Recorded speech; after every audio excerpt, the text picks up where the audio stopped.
现在进场的是6年9班小市长张敬祥、6年4班林婉仪以及6年5班盛景义同学。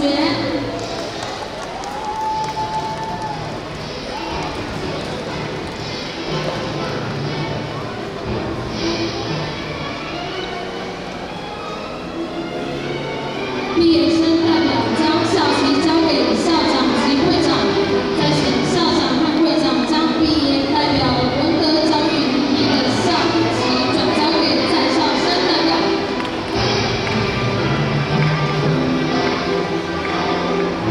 5年9班小市长张哲明以及副小市长5年1班黄凯恩以及5年8班吴一杰同学。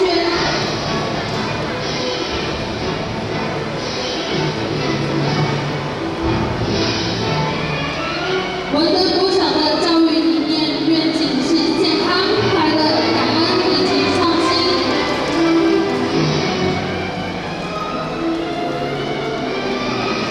好，我们请，谢谢他们。